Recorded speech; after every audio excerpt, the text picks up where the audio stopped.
తెలంగాణ ప్రగతి రథ చక్రాలను మహిళక్కల చేతుల పెట్టి కోటి మంది మహిళలను కోటీశ్వర్లను చేసేదాకా నిద్రపోనని సీఎం రేవంత్ అన్న కలలు కంటుంటే వాటిని నిద్రపోయినాక వచ్చే కలలనే చేస్తున్నారు కదా తెలంగాణ ఆర్టీసోళ్ళు.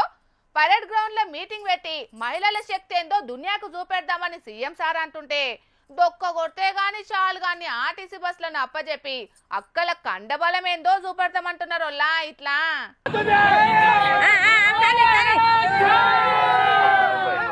ఇది కదా మహిళా శక్తి అంటే, గట్లుంటది మరి మన అక్కలతోని. మహిళ అక్కలు తలుచుకుంటే సర్కార్ల కింద మీద అయితే అసొంటిది ఈ ఆర్టీసీ బస్సు లెక్కన చెప్పుండ్రి. నిన్న సికింద్రాబాద్ పరేడ్ గ్రౌండ్ లా సీఎం రేవంత్ అన్న సభ పెట్టిండు అందరికి ఎరికే కదా.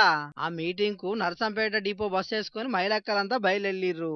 జోరు వానల సుతం ఏం గింత వెనకపోకుండా రేవంత్ అన్న ముచ్చట్లన్నీ విన్నారు. కానీ వీళ్ళు ఎక్కిపోయే ప్రగతి రథ చక్రాలే తిరగవని మొండికేసినాయి. బస్సుల పోయిన అక్కలను తిప్పల పెడదామని చూసినాయి. కానీ మహిళా సంఘాల సభ్యుల మనోధైర్యం ముంగట బొక్క బొర్ల పడ్డాయి. అందరొక్కటై దొబ్బుతే చాలుగానన్న బస్సు రయ్యి రయ్యి అని పరుగులు తీసింది. ఇక పక్క పంటున్న అక్కలు తోటోల కండబలాన్ని వీడియో తీసి ఇంటర్నెట్ లో పెడితే ఇదే స్పీడ్ లా తెలంగాణ ప్రగతిని సుతం పరుగులు పెట్టిస్తారని కొందరు తారీఫ్ చేస్తుంటే, మహిళా శక్తి వారోత్సవాలల్లా మహిళల శక్తికి పరీక్ష పెడుతున్నారని ప్రతిపక్ష పౌరులు ఎడ్డిస్తున్నారు.